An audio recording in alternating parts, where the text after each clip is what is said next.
is allowed.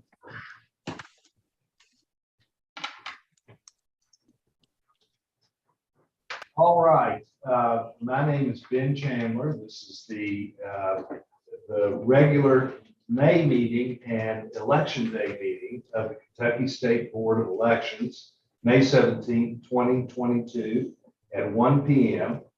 It's being held in person for the first time in quite some time at 140 Walnut Street in Frankfort, Kentucky. This amounts to calling the meeting to order, and I would like everybody, all the board members, please, to introduce themselves, and we'll start with the folks on the Zoom meeting. We've got some of us on the Zoom meeting, and I see larger than life the Secretary of State, so we'll let him go first. Hello, Mr. Secretary. I'm going to put that in my next ad, Mr. Chairman. It's a great slogan. This is Secretary of State Michael Adams, non-voting member. Very good. Lynn? Good afternoon. I'm Lynn Lane. I'm the retired county clerk from Ballard County, board member. And Jerry Johnson? Hello, I'm Jerry Johnson. I'm a member from Franklin County. And I will go around to my left and start with you, Deanna. Deanna Brangers, member, Jefferson County. James Lewis, member, Leslie County, retired county clerk. Corey Skolnick, member, Jefferson County. Sherry Whitehouse, member, Bullitt County. Dwight Sears, member, Pulaski County. Very good. And we've got several folks with staff who are here. I think all the staff members in the meeting are on site. You all want to go ahead and introduce yourselves. Rachel Pointer, I'm the staff assistant, so it's the money lady. That's right. Taylor Brown, general counsel. Richard House, assistant director. Karen Sellers, executive director. Sheila Walker, secretary of the board. All right. Very good. Next, the minutes. I will read the minutes for everybody unless somebody would like to make a motion, or I should ask the Secretary of State if he's got any changes. Mr. Secretary, you got any changes to the minutes this time? I do not. Thank you. All right, very good. Do I have a motion to approve? So moved. Motion by member Lewis. Do I have a second? Second by member Sears. All in favor, please say aye. Aye. Very good. Next is, we've got some Board of Election replacements of the county boards of election. And we have to, I guess, approve some and ratify some others. So Karen, you want to go through these? Okay. Be glad to, Mr. Chairman. We have 3 County Board of Elections members for ratification. The Republican member in Hancock County, the Democratic member in Owsley County, and a Republican member in Wolfe County. And the Republican member in Hancock County is for ratification. That member resigned. The first name on the list is Agnes Lasher, and it's submitted for ratification to the board. Owsley County, the Democratic Party had submitted an address in error of a gentleman that had the same name. That was not their recommendation, so they have not been able to reach the gentleman.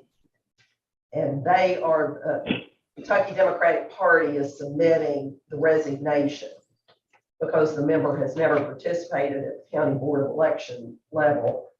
And they have submitted names for ratification, and the first name on that list is Bobby Mays. Wolfe County had a Republican member resign due to health issues. The first name on that list is Timothy Mark England, and it is submitted for ratification as well with Wolfe County. And I would submit those to the board either independently or altogether. Does anybody have any questions about any of these, about these 3? Now, hearing none, let's take them together. Do I have a motion to approve these 3? So moved. Motion by Member Branger, second by Second. Member Johnson. And all in favor, please say aye. Aye. Aye. All right. Next item is precinct officers. We have, I guess, the ratification of some additional precinct officers. Karen, you want to explain this one? Yes, sir. Thank you. In many of the counties, as it gets closer, obviously, to the election, additional precinct officers are requested. We have several counties that have submitted the SBE 23 to us, which we have reviewed, and these are up for ratification. The Shelby County, Lewis County, Mercer County, Lawrence County, Muhlenberg County, and Leslie County are also submitted today. These are, for different reasons. Sometimes they need an additional poll worker at a precinct level. Sometimes they ended up having more eligible voters, so they did need to add precinct workers. So that would be these submitted for approval. We've reviewed them, and we can, again, take these one county at a time, or we can ratify each of the counties. Does anybody have any questions? We've got 6 counties here. They vary in size and they vary in the number of officers per precinct. Does anybody have any questions or want to go a little deeper on any of these 6 counties, or are you all comfortable with what staff has done?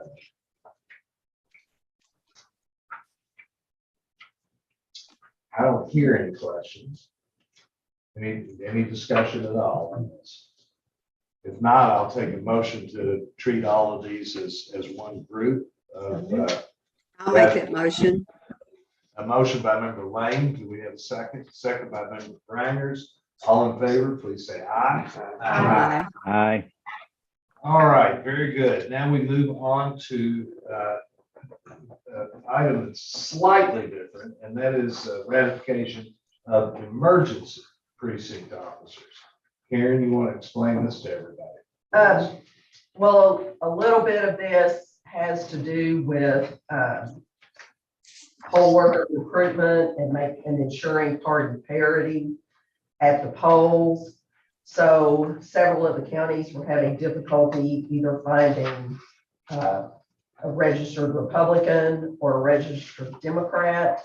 So they would swear in, and Richard's had a lot of experience with this, I'm sure, in Davis County, where the Republican member will be sworn in as a Democrat to serve at the poll and to ensure party parity. And we have quite a few, and I will say that the counties call us, they communicate well about this. They assure us they've done everything they can. They've contacted both parties. Oftentimes they'll contact the state party as well, if they're missing someone. So they have done quite a bit to try to ensure they can find the Democrat or Republican of that county. But often it hasn't happened this primary. So they submit the emergency precinct officer request. So we do have several counties that have submitted these, and they, again, as Chairman Chandler stated, vary in size.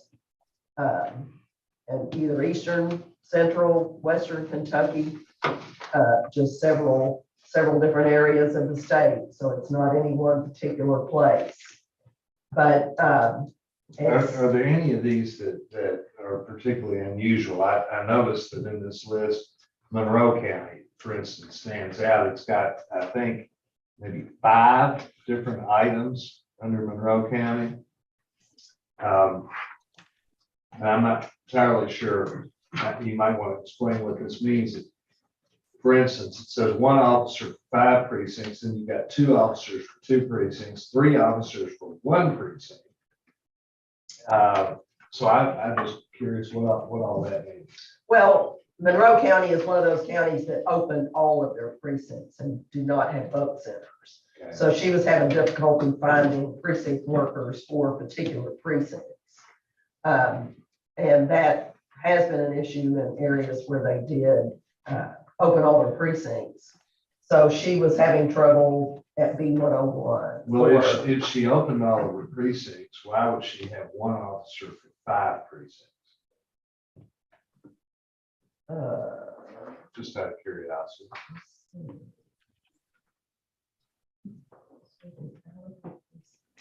Oh, they may be serving out of a precinct to,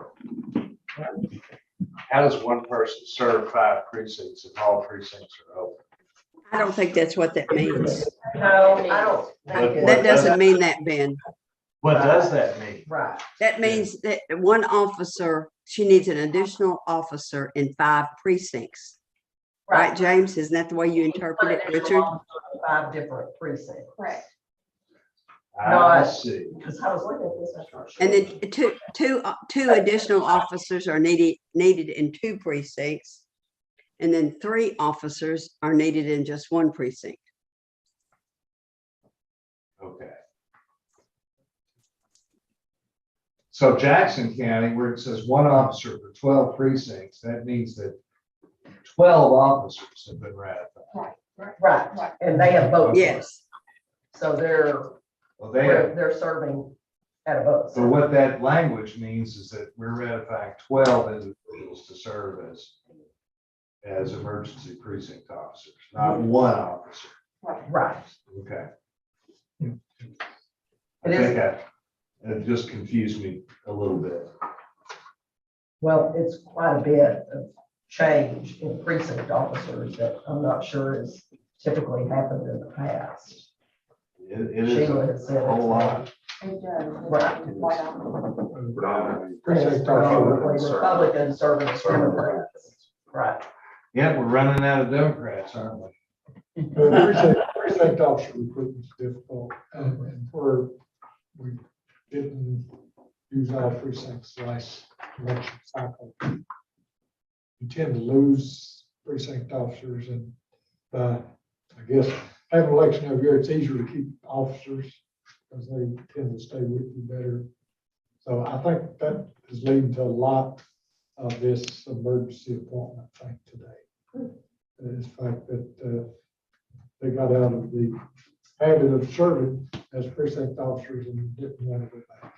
Yeah, so they were just getting them as they could get them, Yeah. and it took them longer to come up with precinct officers that they need. And some parties are,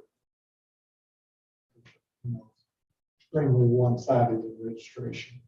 And that makes it really difficult for them from experience. In fact, precinct officers. Amarillo County would be one of those counties. That's what Jackson. I'm not surprised to see these kind of numbers for this particular election cycle. Very good. Do we have a motion? Do you all want to approve these as a block? I think we might as well. Is there any more than what's supposed to be?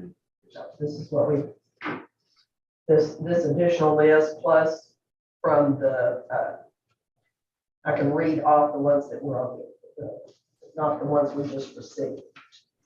But on that list, yes, they're all listed.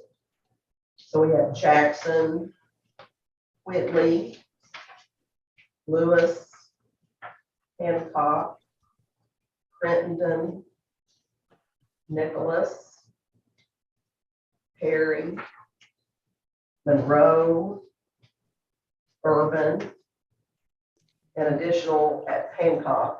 They submit other forms. You're not finished with Hancock yet either. Right, and Muhlenberg, Leslie, Monroe, more Monroe, Trimble, more Muhlenberg, Hancock,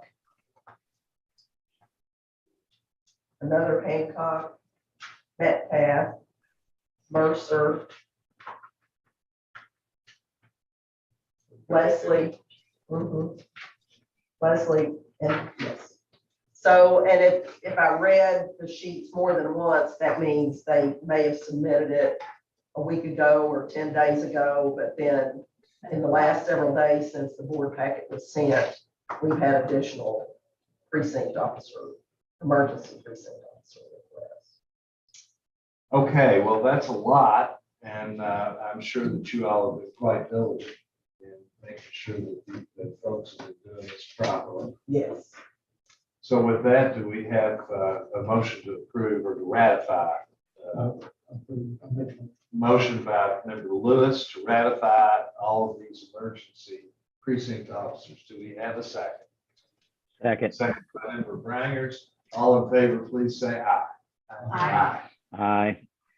All right, very good. Move on to the review of and vote on the memorandum of agreement for election security fund reimbursements to counties. You want to give us that, Karen? Again, and if Alan is on, he can put the one, we've only had one county submit all of the paperwork that meets the criteria for us to provide them with a memorandum of agreement to be reimbursed for election equipment they've already purchased. This is the election security funding that we've been doing, and this will be the third month that we've had counties submit. Barron County is the one that has submitted all their documentation, invoice voting machine for their voting machines, their serial numbers, the fiscal court authorization for the purchase.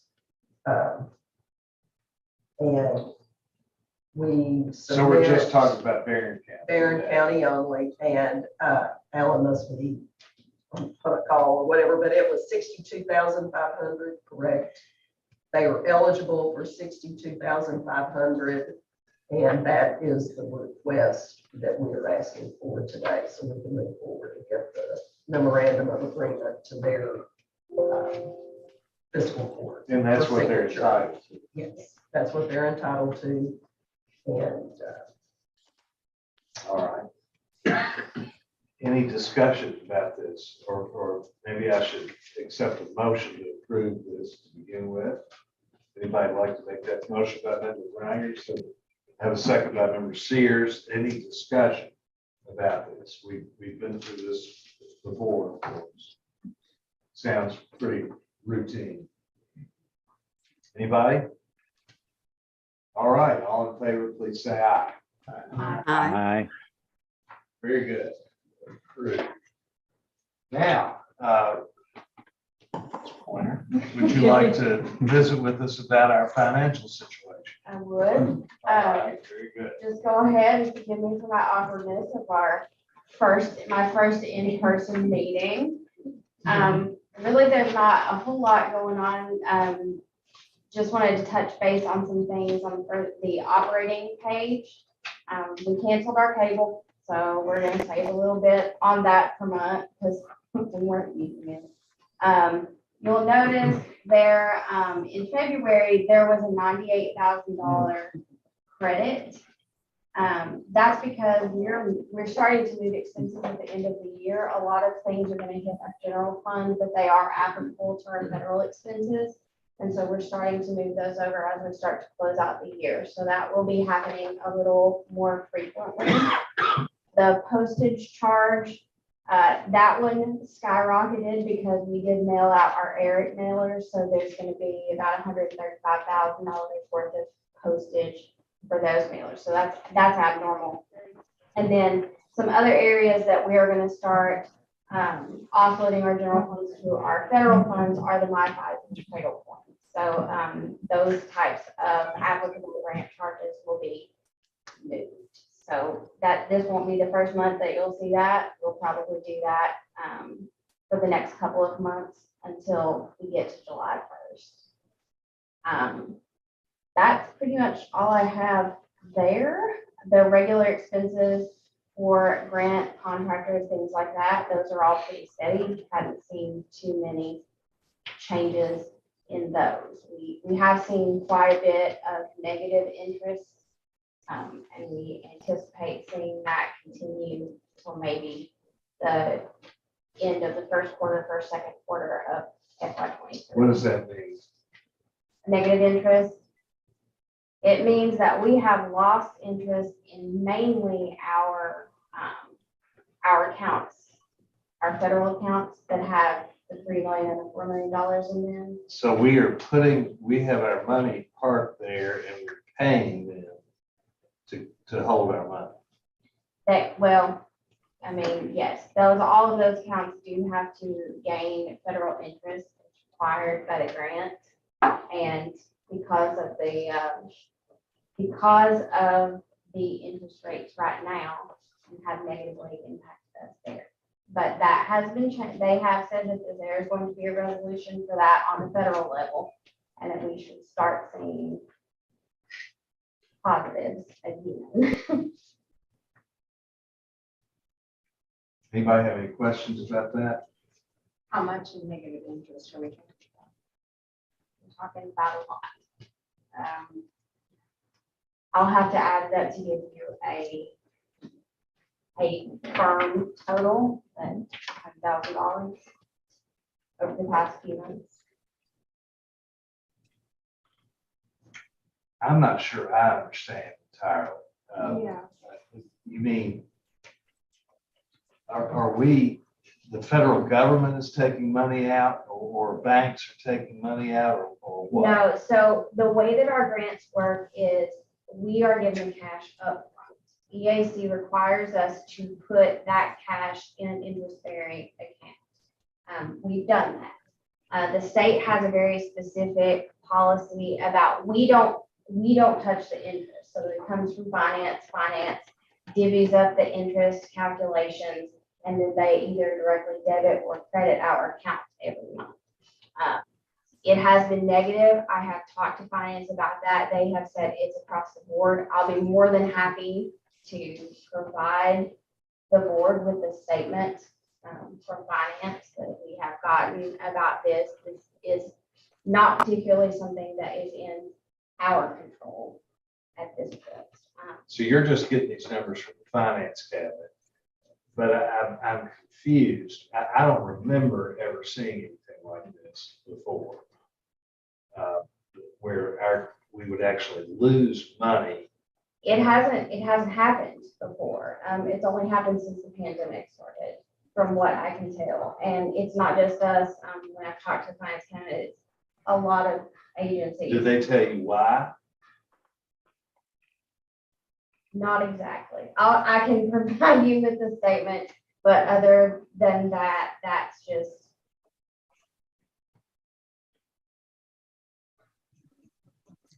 Well, what should it have been? Like, if we got something that said it's negative and that had never happened before, what was typically the case before we were told it was negative?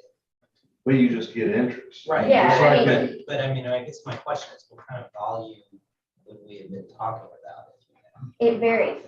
There hasn't been a set interest rate. It fluctuates. So as it fluctuates, we get different amounts. And sometimes it's like 14 cents that we get, and sometimes it could be $100. And so the higher volume of cash that we have in an account that is an interest-bearing account, the higher it is affected by the fluctuating interest rates. So when it hits negative in those accounts, it's a bigger hit than if it is, if we only have $100,000. Well, I for one would like, if you could possibly talk to somebody in finance and find Yes. out at least what's going on with this. Not that we have any control over it. Right. I'm sure there isn't anything we can do, but I think it comes as a surprise to everybody in this room that we're actually losing money on money that we've got invested. Right.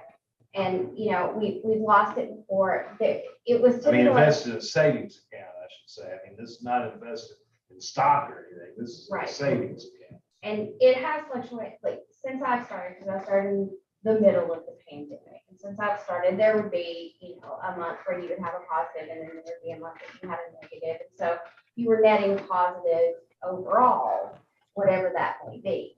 But we did, across the board, we started seeing more negative interest, and I started asking about it, and more agencies are experiencing the same thing. With these, some of them that have even higher amounts of cash than we do are experiencing really terrible. And you would think the more cash you had, the less likely you would be to experience negative interest. And I think it's going to be important that I will send you the statement from finance, because this isn't a situation where we're private banking. So the state has very specific rules, very specific things that they do in these situations, and that should give you a little bit more in depth as to why this is happening according to their procedures. Where's this money going? What's our account loses it, what account gains it?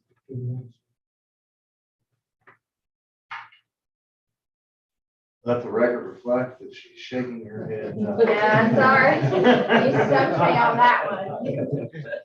As far as I know, when we lose it, we lose it. I don't know where it goes after that. Yeah, I know. Get ahead. It goes to the bank. No, right? offshores. That's what it sounds like. Offshores. That finance is divvying up the losses, and the bank is the one that. Sounds like an investment for But- a fee that their Yeah. investments are going there and we're losing money. That's what it sounds to me like. Is it one account or multiple? It's some of our smaller accounts are gaining, but when I say gaining, I mean, we're talking incrementally, like cents, and then our larger accounts. Does it negatively affect any of our like reimbursement accounts? No, Okay. no. I mean, and because a lot of agencies who receive federal funding, they receive it in a different way. So the feds reimburse them as they spend it. We get all of ours up front. So whatever we have in the bank, whatever cash we have in the bank right now is the cash that we have. So nothing is affected by it except the longevity grant.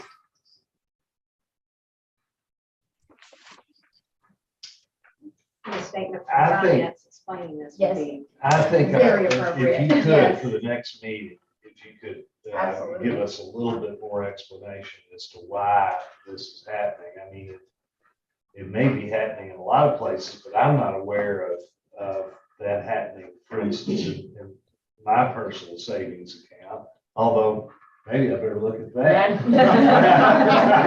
I don't know.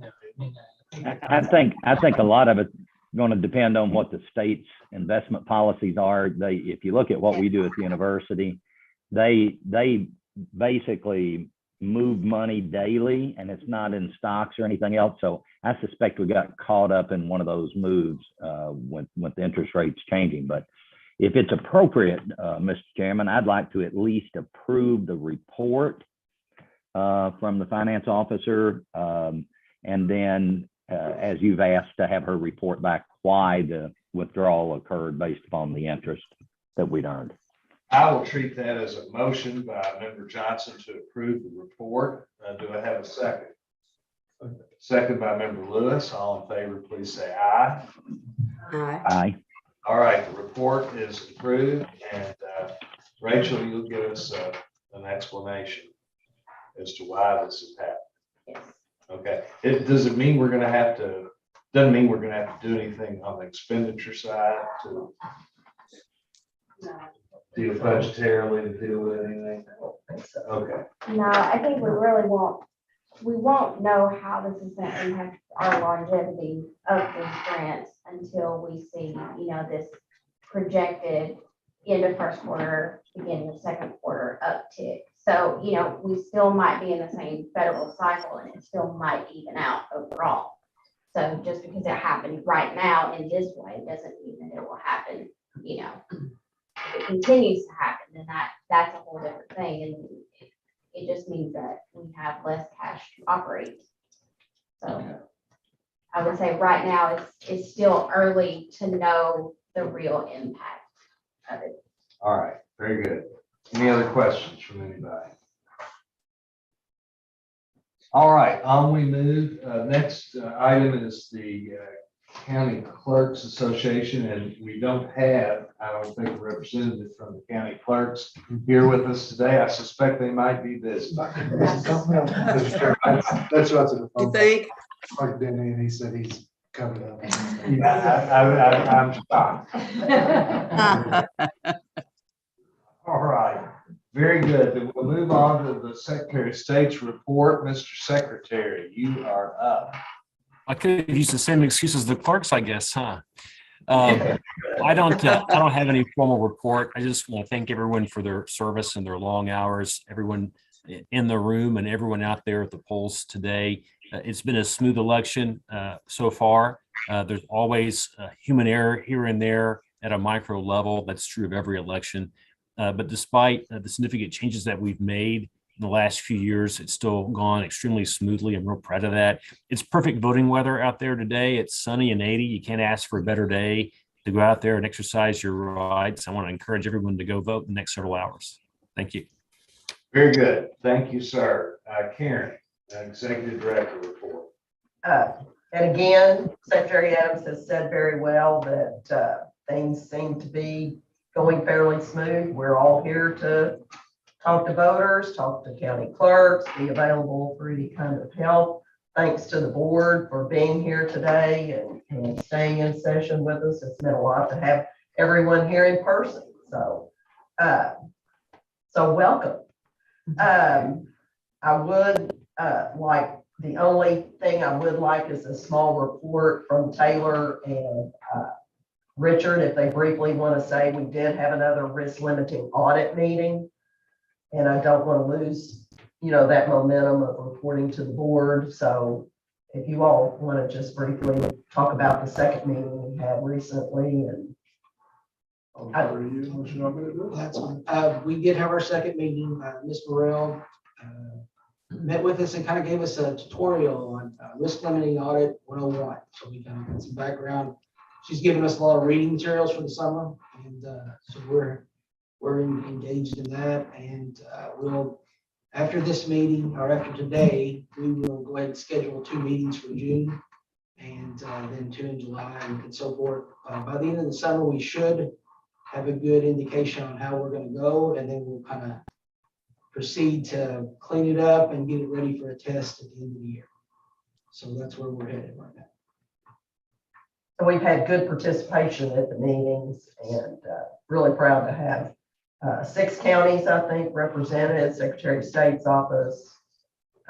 So, I mean, and of course, SBE, we are glad to have such good representation in board. So, and Richard and Taylor are putting a lot of work into it. So Very good. that Thank concludes you, my guys. report. Thank you, Karen. Appreciate that. Next thing on the agenda is simply to confirm our next meeting date, which is proposed to be the 3rd of June. Anybody have any difficulty with that? The reason it's moved up a little bit, of course, is to certify the results. Mr. Chairman, can I ask a question real quick? Yes, sir. Will that June 3rd meeting be in lieu of the meeting that we normally have the 3rd Tuesday? Because the 21st of June falls during KCCA. I know I'll be on the road. Other members may be there as well. Yes, that will be Okay, very good. that will serve as both the certification meeting and the regular June meeting. Thank you very much. Thank you. All right. Do we need to? It's not on there, is it? We don't have a time. She said any time was good. Okay, so we can do it anytime for certification. 10 or 10:30. 10. Well, and I don't have my, I think maybe I left my phone in the car. I hope I did. No, I mean, I don't have my. Or it's calendar.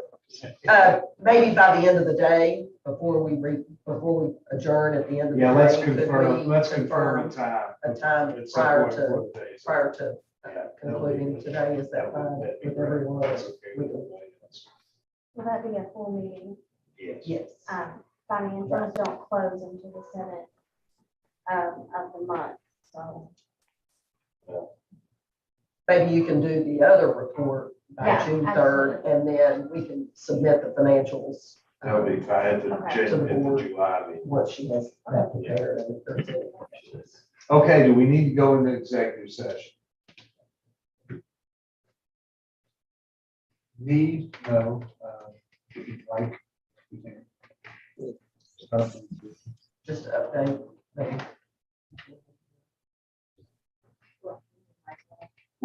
I guess so. I work yearly Motion. myself. All right. Well, then, do I have a motion to go into executive session for the purpose of discussing security and pending litigation? Motion by member Sears, second by member Lewis, all in favor, please say aye.